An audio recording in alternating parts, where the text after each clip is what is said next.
it helps you just go deeper in the deck. I do think running 2 gives you more chances of actually just making that extra push to 10 cards or less, which in this matchup might be critical, because some of the cards that Warlock really wins with against the aggression from Hunter are those Bloodshard Bristlebacks, the Baron Scavengers to put a good taunt in the way. So I do think even maybe drawing that 1 could be quite important. But we're already diving into game number 1. VK.msbc on the top on that Warlock, of course, and Pun just keeping hold of the old Warpatinger on turn 1, being on the bottom with the Hunter. Yeah, and how do you feel about that? Seems good to me, but get it out of the way before the removal starts coming. But it does walk into quite a lot of things, right? In terms of it trades with Tour Guide and it just gets blown up by Mortal Coils. Yeah, it does, but again, especially going first, you know that it's likely to be a Demon Seed. We do see it being thrown there from MSBC, but I think most importantly, it's that choice of this might not be my best 1-drop on 1 that I could play, but it is a 1-drop on 1 he definitely can play, right? Because I think versus Warlock, if you mulligan and then don't hit a 1-drop, you are just passing turn 1, which is something you do not want to do in this matchup. You do want to be as aggressive as possible, and then suddenly the likelihood you can hit either another 1-drop or 2-drop on turn 2 increases a lot with that extra draw, of course.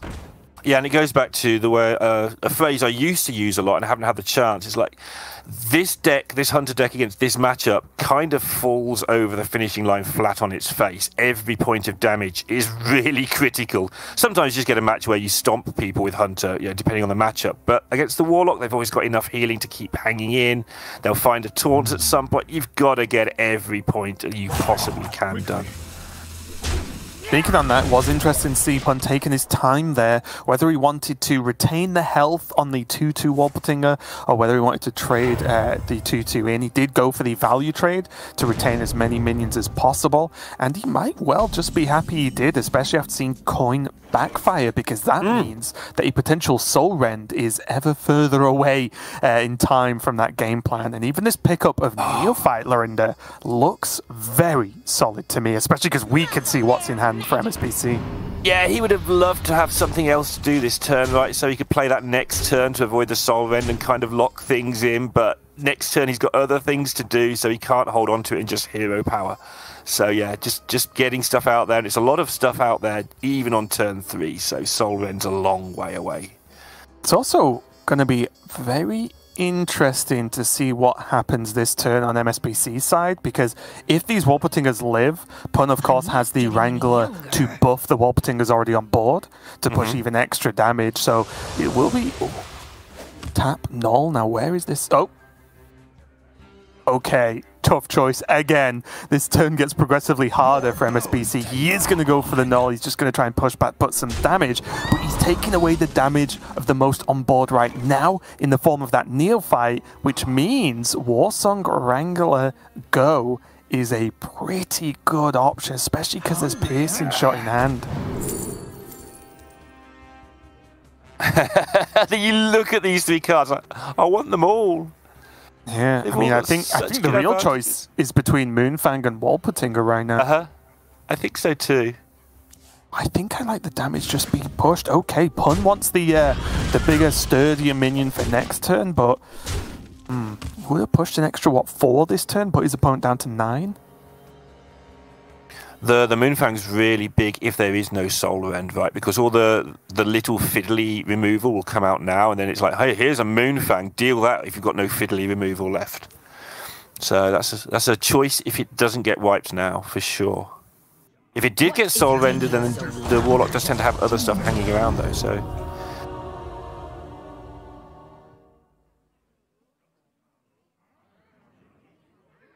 Pick off quite a lot of his damage. Yeah, I thought he hovered the Bristleback for a second then. I was like, surely not. you can't just pass and let all these minions hit face. What is taking so I'm actually a little bit surprised there wasn't even a thought. I guess MSBC is waiting for next turn for Tamsin. But he could have gone Tamsin Coil, just to pick off like a chunk of the damage and say, now you need 9 from hand with 5 mana, which is a bit more of an ask. Oh, that's an exciting tap. Okay. Well, next turn's great for MSBC, if there is a next turn. Which there should be. How great is it now with the neophyte? This is really complicated again, right? Yeah, awfully tempting, I imagine, here to go Rhino into the 1-1. Push 4, and then be able to push another 5. So puts your opponent to 5, which is in good range of piercing shot hero power shenanigans. Gonna drop the Moonfang now. There were so many options there. They all looked great.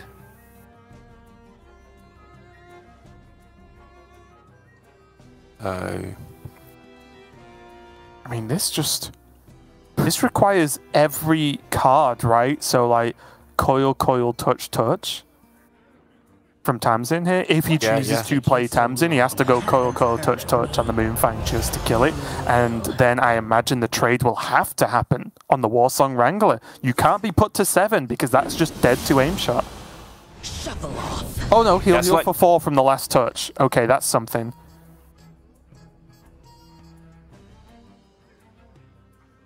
Because the last touch will kill the Moonfang to heal him. Yeah, I was just processing that. We had a lot of Moonfang discussions earlier in the day, and Gio and Derek tested most of the ones I think we got them all right apart from one anyway. But some interesting interactions with Moonfang. Yep. I'm surprised here. Is there much to think about? Surely coil touch happens 100% of the time. The only thing to think about is where this Anetheron goes. Yeah, no harm in using the time. I think it was probably just a case of make sure you don't mess it up. You're playing a lot of cards in a row. Maybe a touch of lag. Make sure you don't sort of cue them wrongly. So a reasonably solid Rhino turn, right? Like Rhino true aim into the 1-3, and then Rhino into the Anetheron. Yeah, that seems good. Pushes, what, 5, and then 1. The 1-1 pushes 6 total. And deals with all the big issues. You've got to get rid of the times you don't really want to leave that line around. And if you want to get rid of 8-3 while you're at it, sure, let's do that as well. That just makes sense to me. Good, solid Hearthstone sense.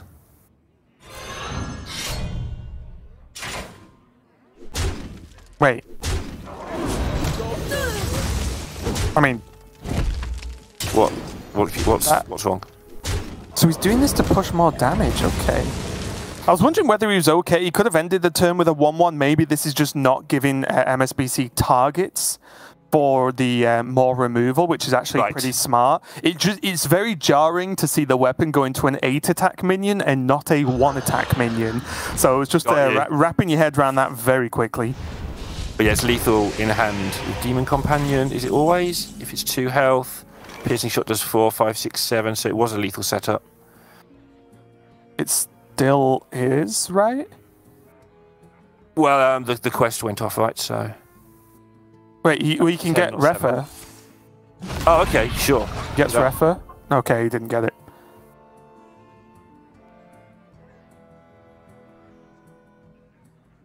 Now it's a decision again. So many close calls on this one.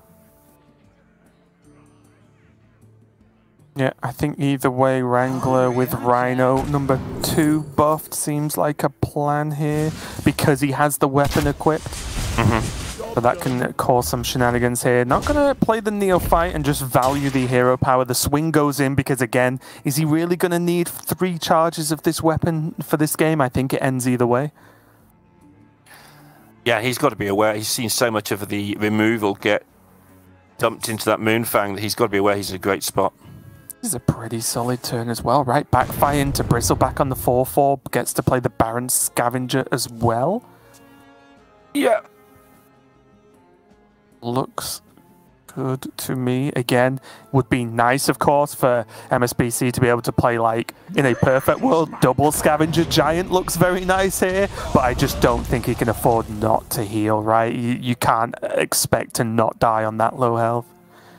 Yeah, you've got a good idea that the Rhino is coming next turn as well from pick up for the Warsong, so absolutely got to be careful. And this just isn't it, right? No, is there any way of even removing the Bristleback? when they live, they actually heal for more. Like, it's not just the initial battle cry that you normally see. So I think the choice really here is whether you ever piercing shot the bristleback and just hope there's no battle master. That's what I was looking as well. It's definitely got to be considered because it's actually quite a lot of damage. It's not just the 3 damage it does, but it's the swing as well on the... Yeah, it's effectively like a 6 swing, right? If you're like killing it versus leaving it. Or does he have another option anyway? Like, can he get rid of 2 minions? He's dead to Battle Master even if he leaves up the 8-4 and the 3-3. And maybe his hand is forced here anyway. Wait, he's not dead though. He could kill the giant, right? And then he's not dead to Battle Master. Sure. But then there's Wind Fury heal, which means he probably loses.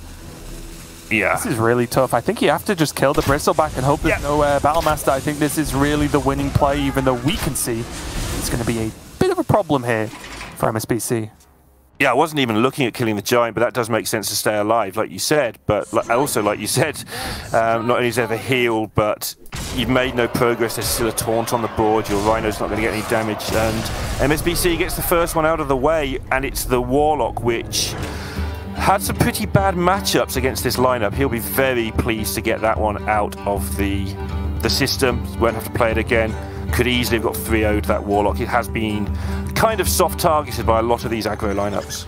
Yeah, and that was just a cool game of Hearthstone, right? Because whether I agree or disagree with the way Pun approached it, there were multiple important choices. There was this one where he picked up the Moonfang and didn't push the damage with the Wolpertingers that he could have done from Warsong. Obviously, that pulled out removal from MSBC, but there was also the True Aim turn, this one, where he chose to push more damage this way by swinging into the 8 attack minion, but he lost the 1-1, which arguably could be still fine because there's no targets to heal, but also he only died this turn because he took 8 damage, right? So he would have actually lived, because up until that point he'd taken 0 damage, so he would have still been on 30. I'm not saying that would have won him the game or that it was a misplay. It's just interesting because there were multiple different like pivot points in that game where Pun could have done something else, and you always ask the question, well, would something else have actually been enough to even win the game? Would it have not made a difference, or would it have even made him, in a very weird sense of it, lost the game more, if that makes any sense? Yeah, it sort of leave yourself without any top decks is what you mean there, like, well, lost the game more, get yourself in a position where you can't win, and he absolutely was in a position where he could win there if there was no Battle Master. So looked like it went the right way as much as possible, but again, so many decision points he could have gone through there. When he looks back through the game, I'm sure he'll look at it very carefully. Mage time, change of pace for MSBC. Magtheridon, I want to say it's a tech card. It's basically standard in this tournament in particular. Yeah, it's a card that I can always understand being in the deck. Some people, might not be a fan of Magtheridon in there. It is another minion which causes a few issues with Quest Mage, but in general, it's a minion that could summon you 3 minions to target, and that is often the way Mage falls down a lot of the time is if they can't actually get that quest going. But it is going to be facing up against Hunter, so targets for spells won't really be a problem, at least in the early game, as Pun wants to get this done quickly here.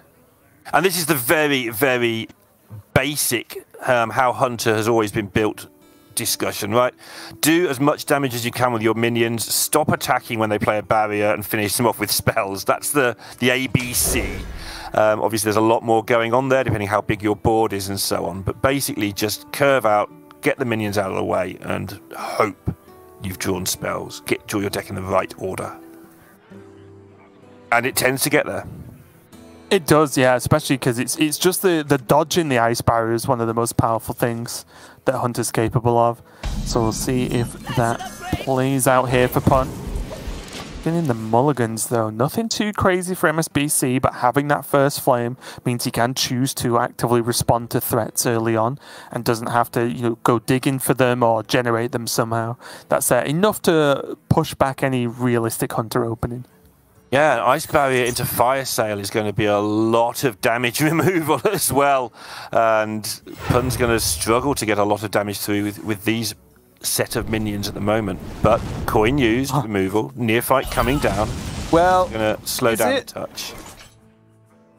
It's not now. Yeah, well, would it have even come down before? It's really weird, right? Because he knows there's a second flame in hand that just kills the neophyte on curve, right? So although it means that, yes, your opponent has to do another fire spell, fine, but you play a minion into a 100% removal card, right? And still deals 0 damage. So I think that would have been a pretty awkward turn for Pun, but luckily for him, he did draw that Initiate and be able to combo it nicely with the Orc Merchant, which meant that he's likely to stick something this turn. Yep, Neophyte's really good. That does buy the turn away from the barrier that I'm trying to navigate, which means it's not just the ice barrier being slowed, but it also means that the fire sail, one of them has to delay another turn because the curve is busted now. So Pun will get some extra damage in. That being said, he hasn't made much headway yet, and MSBC's just picking off those minions one at a time. Yeah, and weirdly enough, the Ruined Orb was actually a really good pickup because it meant he could just fully utilize the mana that was available and still have that 1 mana second flame for him now. So he has good options here. It's got to be the Moonfang, you imagine, at this point. Moonfang doesn't care about your ice barrier. I mean, it cares, but does it really care? I don't think Moonfang cares about anything. I don't think so. I think, again, though, he's just wondering. He's like, he knows it's a second flame, so that's a 1 mana get rid of 1 health on the Moonfang. But because this is from Wrangler, it does have that extra health, right? So it is something. Yeah, he's got to factor in his likely draws. This quick shot plus whatever he draws is his turn 6. Oh! And he's decided to go for it next turn. There are a few draws that could really push him over here. I think he may have just decided that he's so far behind here, he wants to get the card from the quick shot in some circumstances. He's not really connected at all, and hope there's no fire sails as well. I guess I would think of it the other way, is he's so far behind, does he need Moonfang to just live and punch him in the face 3 times, right? Like, as opposed to, like, what can Quickshot draw that changes this game? There are a few cards, obviously Kodo being one of them, the Moonfang being another, but there you go. So it's kind of interesting again here. I'm enjoying watching this Hunter play. You always enjoy watching the Hunter play, Raven. We know this. But it's fascinating. It's got a very bad reputation over the years. I think that reputation is going, oh, it's really easy, just smoke. But it's not that easy. Because this was part of my issue of going for the quick shot so early, is what are you expecting to draw to do it next turn? If you're not doing it next turn, are you then even realistically doing it the turn after? Because then you'll have drawn 1 more additional card. Like, this is as cheap as it could possibly be, right? A 1-drop. Right. Fine. But even with this 1-drop, he can't hero power as well. So maybe that was it. Maybe he just wanted to get the hero powers in. We're gonna see straight away here, but I felt it was the quick shot. Wait, drain quick shot and skip a hero power to draw a card. So that was his plan. Magical.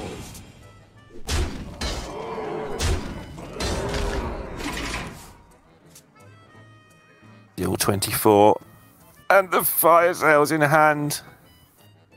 Yeah, worse as well, for at least, I guess, Pun's side is Pun saw 1 fire sale get thrown away. So I wonder if that makes him think there is another one or there isn't another one. Yeah, interesting as well. Tend to think there is another. If they're throwing it away against a Hunter, you tend to get a bit suspicious, right? But it's tricky though, because there was a Warsong Wrangler into a choice that was made but hidden, right? Because the Warpatinger didn't get played till now, and there's a small chance that the Moonfang or Rhino were picked, which meant, do you want a fire sale against a Moonfang or a Rhino? Probably not. So there was always that thought, right, of, well, maybe he threw it away because he's expecting one of the big minions, and then the fire sale doesn't really accomplish much against them. It's not gone Pun's way at all. Like, every single piece of removal, and there's a lot of it in Mage, seems to have been picked up 1 at a time. Does board ever stick? I don't think it does. Well, he still knows there's that second flame there from like turn 2 or turn 1 even. I think the first flame was played. So he knows the initiate or the wrangler are dead 100% of the time. Card draw is going to be important though, because although MSBC has felt like he's been in control of this game so far, his health is dropping over time. So he either needs an ice barrier or he needs some game acceleration here. Yeah, if Barak just gets ripped off the top, which again might be another card that was being looked for from that quick shot, like the game could change if he doesn't complete the quest. I think Barak, I said a card like Barak, I think the card is Barak and that's it. Where pun's at now.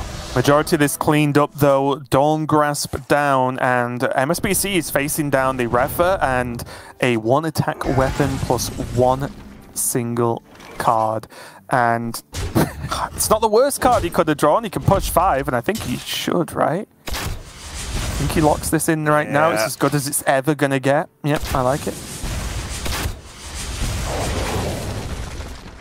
It needs 9. It's got 3 showing. Difficult with 1 card. His aim shot is only 7, including hero power, so weapon swing would be 8, not 9. So that's a little bit unfortunate that Pun couldn't at least put him to 8 and say, well, aim shot, let's roll. Yeah, and MSBC did have all the card draw. Like when they've used that much removal, you can sort of hope your opponent doesn't have some of the things they need. But MSBC getting the cram session as well, he's just got everything he needs. He does. Just needs to be quick shot into something. But after this turn, MSBC can be dead at any given moment, which is the problem. The second ice barrier was way too late in the game to have any effect whatsoever. So the big problem here now is, can he actually kill Pun next, well, this turn coming up for him? Because he must feel he has to. Naught mana Brain Freeze has a part to play here. Yeah, 7 damage getting the taunt out of the way. I go dig in. There is 3 mana Fireball available. Okay. Only one thief in the deck, so no minions left. So that was a safe. Yeah, he can hot streak the Fireball. He can tradable the Fire Sail if he wants to dig for even more damage. Or I guess for want of 1 more mana, maybe you take 1 more mana, draw another card with the Arcane Intellect.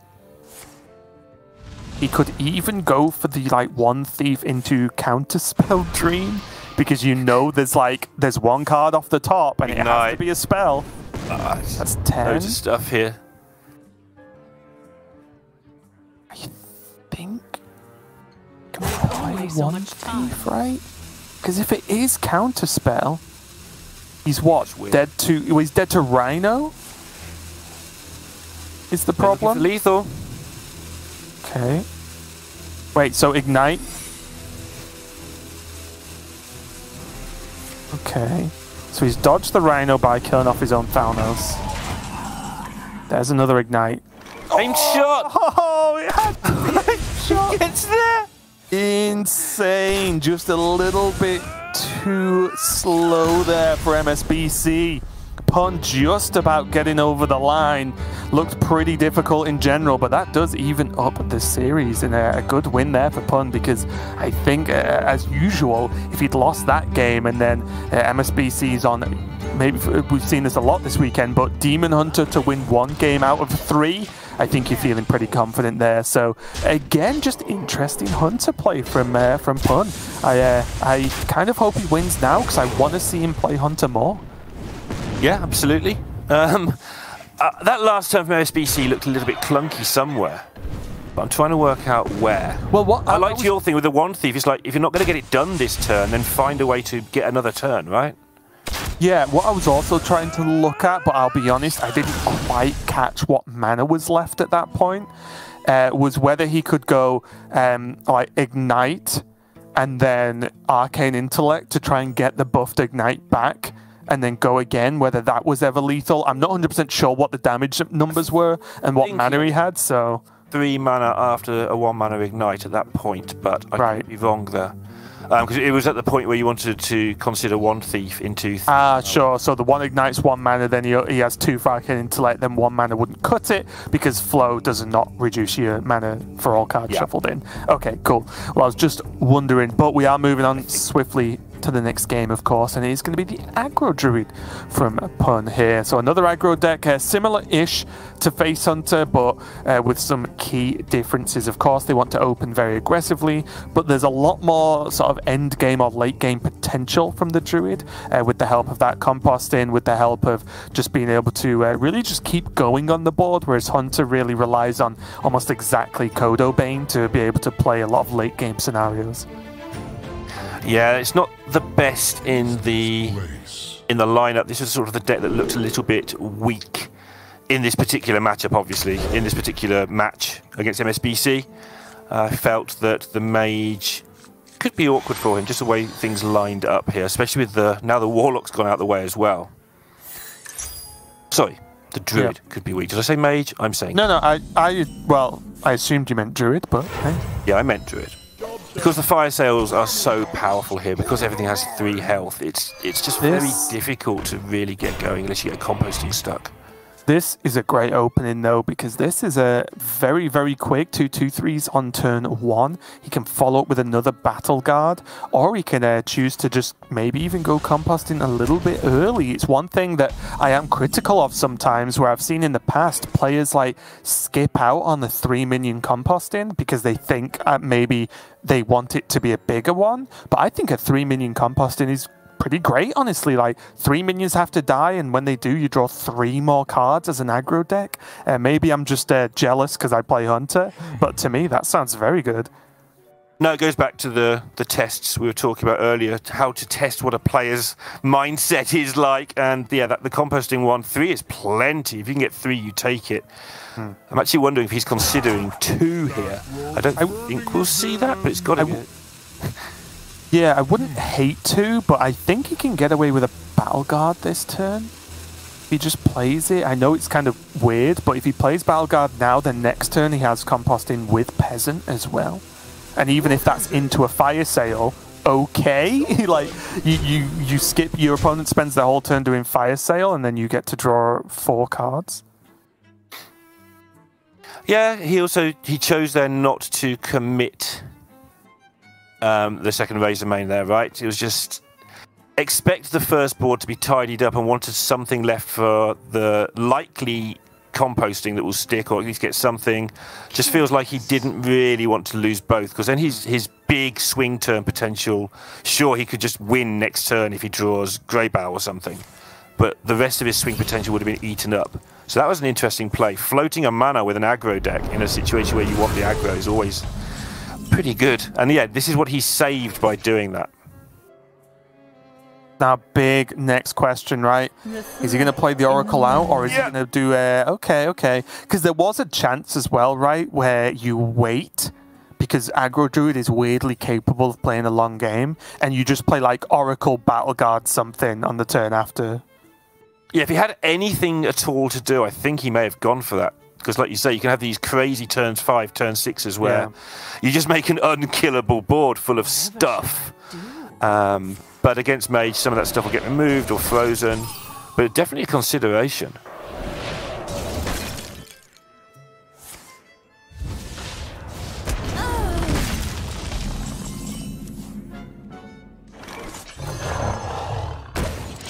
Panther with nothing to go into. But you want that...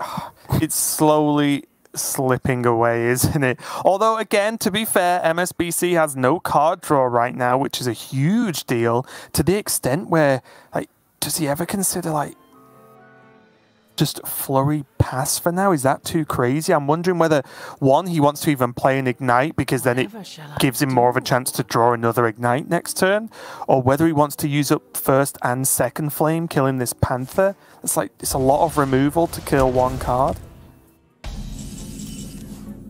Yeah, you'd think he'd be in trouble, but again, because of how Pun sequenced things early and was willing to be a little bit slower, he still has nice rewards available. And really hanging onto this Razor Main. Arbor up. Yeah, I think I'm obsessed with just the card composting because again, I was looking at Battle Guard Squire composting that. We obviously have the same wrong mindset about how to play this matchup because I also like drawing cards. It's a card game. All my other decks draw cards. They draw all my cards. Why doesn't this deck draw all my cards? Oh, pick up. Oh, it is, but look at the damage coming in. Is it going to be in time? Can afford to First Flame Flurry, right? I think first... Oops, sorry, I just bashed my headset. First Flame the Panther to stop the +3 coming from Guff, and then just flurry these 2 minions, buy some time. Yeah. Looks good to me. I think that gets the quest done, right? Yeah, it does as well. This is perfect. I hear you're in the market for some cards, Raven. How many cards would you like next turn? All of them. I think Pun's going to get a lot of cards. I'm not sure it's going to be in time, but he's going to get the cards.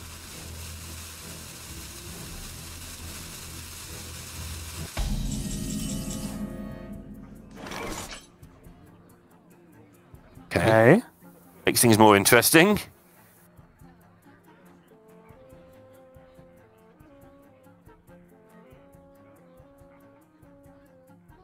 So, obviously, we were talking in terms of Battle Guard and Teacher's Squire composting, but now with the Teacher's Pet, can play everything but the composting and hope the opponent doesn't have it. Just close your eyes and hope it goes away, or you can be less greedy. It's so greedy, and this is... I feel like I pick a card in every deck that I think if you lose the game and it's still in your hand, you've done something wrong. It's Shadow Step for Rogue. I feel like it's very quickly becoming composting for Druid. But Pun's going for it. He's going wide, and he's saying if any of this, or at least a respectable amount of this, lives, which I think it's fair to expect. What, 2 things to live this turn? It's fair to expect get something from it next turn, but life isn't always fair, Raven. Like, he could have played 1 less minion and drawn 4 cards as a worst case scenario next turn. But the problem is his good minion, which would cost more mana as well if he did it the other way. So this was really efficient in the world where it survives, and game losing in the world where it doesn't survive.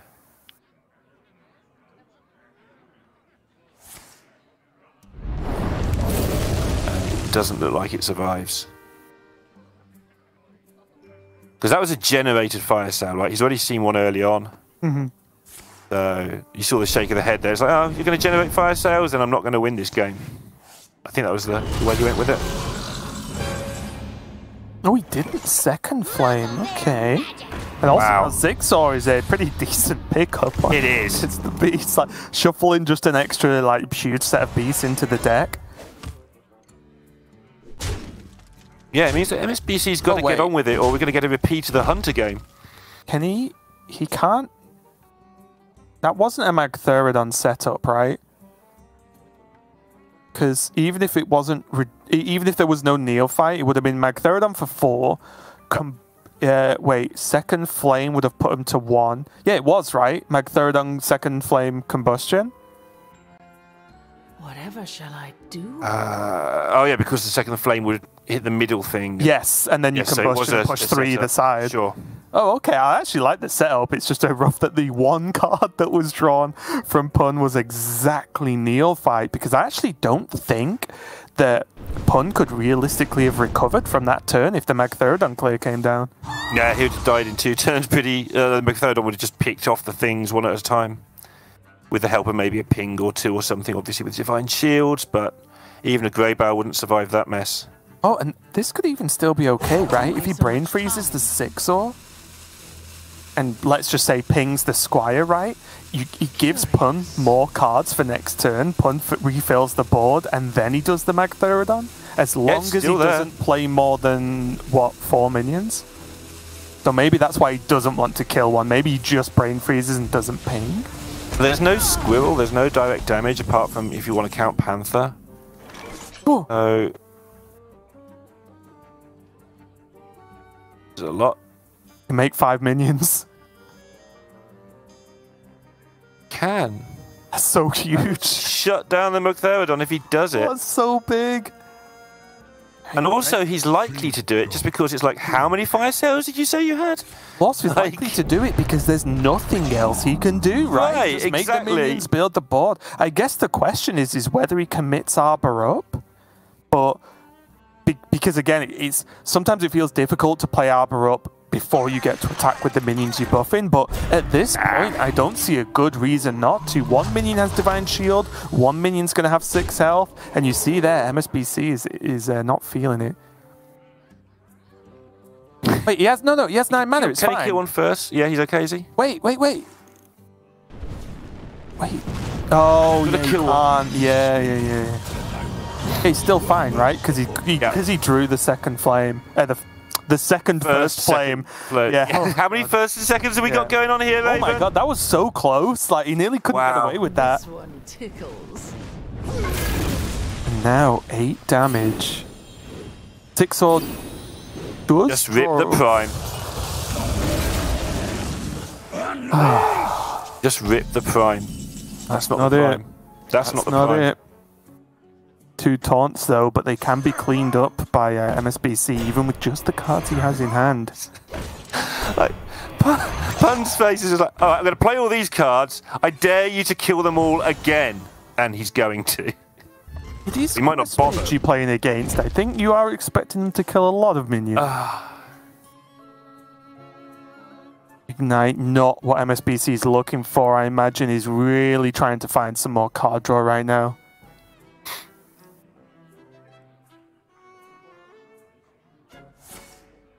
Yeah. Oh, the Ignite dealing 3. I forgot about that, right? I didn't know it was a buffed one. That's top deck war, but well. One of you has a 12-12. And realistically, at this point, there's no one card that really does much. Oh, never mind, Peasant. He'll save the day. Oh, wait, dies to a ping. Never mind. There will come a point where Panther gets it done, but there's only 1 turn left, and yeah, it won't get it done in 1 turn. Oh, and that was Arcane Intellect, wasn't it? That's exactly what MSBC is looking for. Fireball. Lethal check, not quite. More importantly, Dawn Grasp. Drop the Dawn Grasp, ping the face. If there was any different defensive options, let's just pretend there was a barrier, you'd definitely see that instead of Dawn Grasp. But because there isn't, it's just the easy setup, right? Most power, most threat checks. Reflect in the moon. Yeah. Lorinda, that's going to be the game. And MSBC takes game number 3, leading the series 2-1 now with a very close but very entertaining Mage versus Druid game. I really like his Magtheridon setup there, and the fact that he kind of got away with it because the Neophyte blocked the first go at it, and then I think he had to draw the first flame, number 2, to actually get away with it in the second turn so he could kill a minion and still have the combustion setup. Yeah, I don't think Pun did much wrong either. It just had all the removal. Like you say, sometimes the Mage has a lot of removal. It's kind of built that way. You expect this matchup to go that way, but he did have all the removal. Pun probably liked his own draws, which would be why he'd be a little bit sad about it. Including, you know, protecting the Razormane for an extra turn, that sort of thing. Gave himself maximum chance not to just keep getting erased like that, but he was actually just deleted off the board in that game. It does mean MSBC is going to be playing his OTK Demon Hunter for the victory and for the top 4 spot as well. Just a reminder for anyone joining us a little bit late, we are still in the top 8 matches and the single elimination at this point in the Masters Tour. So the winner moves on, the loser calls it a day and calls it a weekend for Masters Tour Stormwind. But for this list, looking at it, Lorinda, other than arguably the Magtheridon, fairly standard as far as I can see. Yeah, I think even the Magtheridon seems to be standard this weekend, so it's not much going on there. What is it, 1 I-beam difference? So I think there's fine. The 2 wait, I've lost the card now. The 2 peddlers isn't always a given either, right? Like we don't always see 2 peddlers in lists as well, so there is that sticking out. But let's go to the slightly spicier list on the side of Pun, which is going to be this Paladin. And I will say this, out of the Paladin lists I've seen, I do, because I've talked all weekend about every different Paladin list I see just feels like it's a bit of a mess, a bit of a jumble.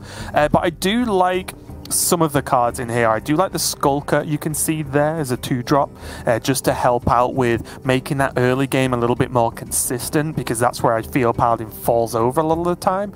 And then also as well, I do like the animated Broomstick, because it gives the Paladin some agency in the turns, right? A lot of the time, I think Paladin it struggles because it is extremely predictable. You can work out how much damage they can push every single turn, like as a guarantee, almost regardless of what's in hand. You can work out what trades they can make on board and so on. So the Broomstick is a nice inclusion there in the list.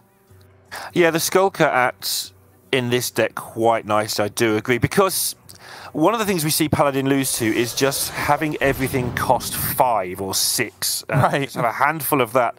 If the Skulker, the number of times you just wish one of those 5 drops turned into a 4 drop, it's not just a nice stealthy minion that hangs around, it's actually doing something that can stop you from losing the game. So yeah, I like it as well. It helps you fill out the deck's curve twice, doesn't it? Because it's another 2-drop early game, so it helps you with that. And then the reduction on a card that you draw next also helps you curve out in most circumstances. One thing I haven't seen do much, which is odd because it's the main card in the deck in some ways, is Lady Liadrin. It doesn't seem to ever come to that. It's like, sure, you can close a game out with it, but you're usually just trying to top deck it to survive a lot of the time. Yeah. Obviously, it needs to be in the deck. Obviously, it's the key card in the deck in a lot of ways, but she just doesn't seem required a lot of the time. In either direction, she either loses the game because she's 7 mana, or you're going to win anyway. But things like the mirror, you really want her. Yeah, I think the issue with the general length of the expected game across the board in Hearthstone is that although Liadrin's a 7-mana card, she is not a 7-drop, right? Like, you don't play her on curve 9 times out of 10. So you're looking at more, honestly, probably around turn 10 onwards might be the average playtime of Liadrin, which means games are normally solved, or at least past the point of no return in a lot of aspects, where you can't just spend most of your turn playing a minion that doesn't instantly achieve something big. Well, Punt trying to achieve something big with a 3/3 Divine Shield, about as awkward as it can get for a Demon Hunter to deal with. Going to back it up with a McGurgle next turn, most likely, unless the draws are kind to him. So some damage coming in. It's difficult for Demon Hunter these days to deal with too many things on the board. Divine Shield kind of counts as an extra removal spell, because they're busy drawing cards and messing about and trying to win the game. They don't have time to deal with your nonsense, your Divine Shields. Yeah, pretty tricky. That's what Pun will want to be doing, piling on the pressure.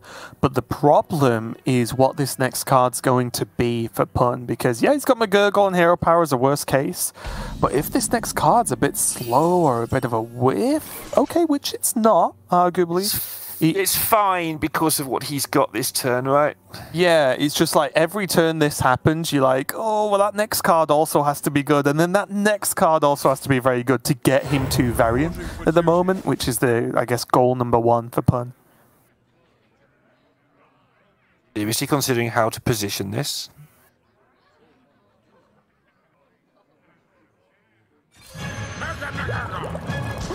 Puts it on the outside, willing to lose the 2 internal minions.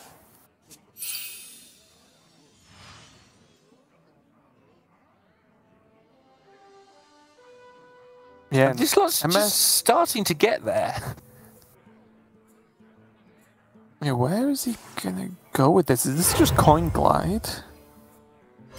He's got to set up a hopeful... Like Therodon Glide, okay. Well, I was going to mention as well, he is slowly getting to the point, especially with that hand which didn't really have any removal in it, where he won't even be able to play Magtherodon for its effect, because Pun's going pretty wide on the board, right? And there was no AoE, there was not even any real spot removal from MSBC, so I actually like this. Just drop the Magtherodon. Yes, you take 3 more damage next turn than you would normally, but also, weirdly enough, this is going to stop Pun playing Truthseeker next turn. Yeah. It's kind of sick. It really is, actually, because it's 10 damage on the board twice, which isn't 22. Yep. And also likely that Pun...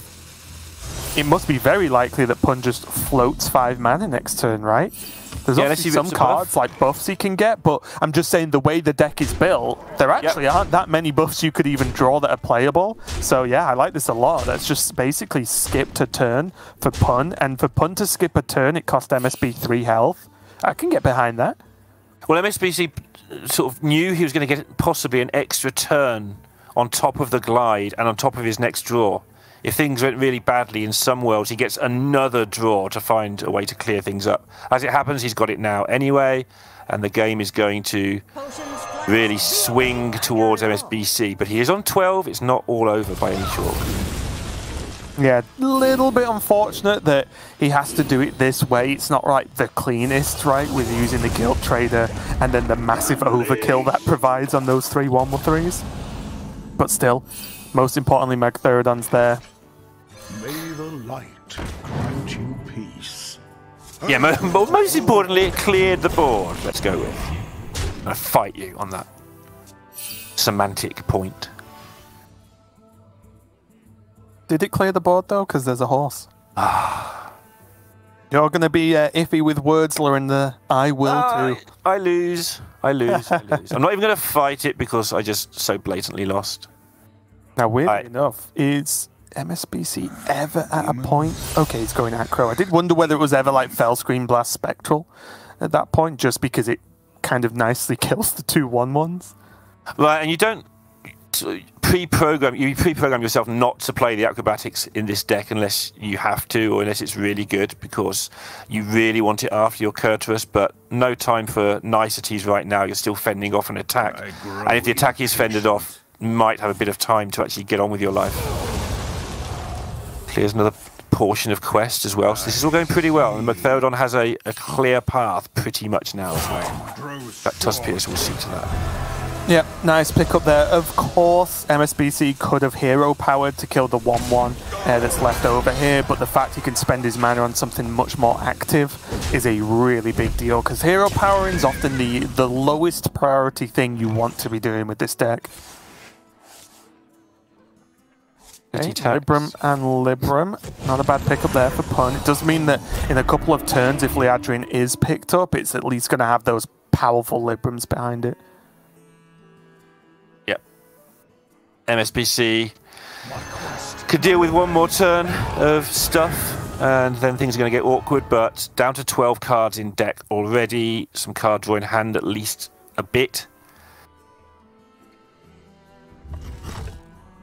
Decides whether he can take 8 or not, decides that he can. Of course, doesn't want to burn the Fell Screen Blast just yet. Yep, important to note here, unlike some Paladin players, Pun is not running the Libram of Judgment, so he doesn't have the weapon to deal 5. Hence why that trade has been made, because he knows he's safe. I think the most he can take from hand is 1. Oh! Yeah, this didn't go in the order he would have liked, right? Because the way he could have had another Tusk Piercer if he'd done that first, if he knew he was going to do that ordering. No, I'm wrong, actually. It's fine. He didn't have...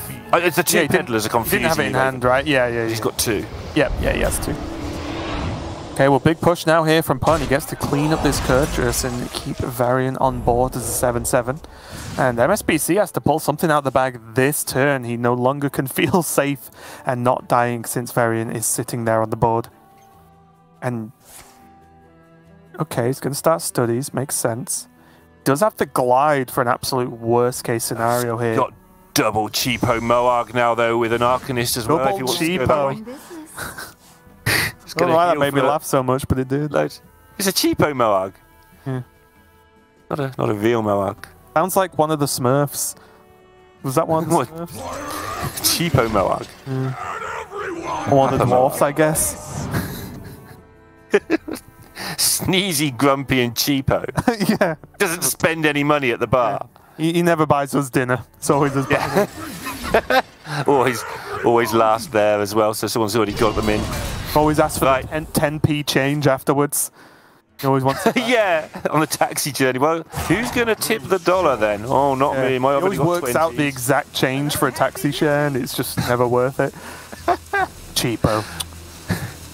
But while we were talking about cheapo, MSBC did clear up as expected, and just presenting a board And this is where I like double peddler, because you get to use a peddler and then you get another peddler. Hey, just going for the border-based aggression now. City tax is there, but that won't actually be enough to get the job done, right? Even with the doubling effect from the Moab. Mm-hmm. Oh. And weirdly, But I mean, we're looking at multiple different ways to get lethal now. yeah, this is... How much does city tax do at this point? City tax is quite reasonable, right? For the Alliance it's okay now, yeah. We go for the trades, puts them to 1 health, but it does pull that second peddler out. So it's not like this was ultimately clean, right? There's still 7 damage, 8 with their weapon on board. I think Pun just had to check the deck list there. He looked, he sort of snorted and quickly pulled up the deck list, then nodded as if to say, oh, there are 2 in there. Just because not many people play 2 peddlers. Right. It does open up these plays, and I do like that MSBC not only obviously chose to put them in the list, but decided to utilize that fact, right? Knew he could go for this, and I believe that is just going to be giga lethal. Yeah, it is. Yeah, super lethal. And gives out the wave. TJ's hopes and dreams. The America's player making it a little bit further and winning, maybe even win the whole thing. Go flying out of the window as MSBC, Lorinda, and surprisingly, I think Gia's pick, she actually wins a match. It's a true shock to us all, but I do think MSBC played very well in that series. I did find myself asking just a few more questions of what Pum was up to, mainly with that Hunter, but MSBC took some risks, calculated risks, and they did pay off. That Magtheridon coming in clutch in multiple games in this series, so nice to see that as well. And just a really strong series overall, and MSB definitely one player to watch right now. Yeah, absolutely. I mean, there's only 5 players left to watch anyway, so yeah, definitely one of them. He is one of them. Yeah, and we can still watch Pun for another few seconds. Did give us the goodbye wave. Good chance, or decent chance, that with the points he's picked up here, if he can pick up some more in the next tournament, we'll see him in Grandmasters, because America's region things. Yeah, pretty sure you have to turn up and maybe play a game of Hearthstone, and you've got a good chance at getting in. I think it's one of those like participation rewards that sometimes become America's to get to the America's Grandmasters. But you do see 3 out of the top 4 decided now. There's Bada Jimpalm, there is Diz Demon, and VK.msbc. Going in the top 4 so far, which means we do have one more match, Fury Hunter versus Mago GX, for our final quarterfinal to decide who's going to make up that top 4. And before we go,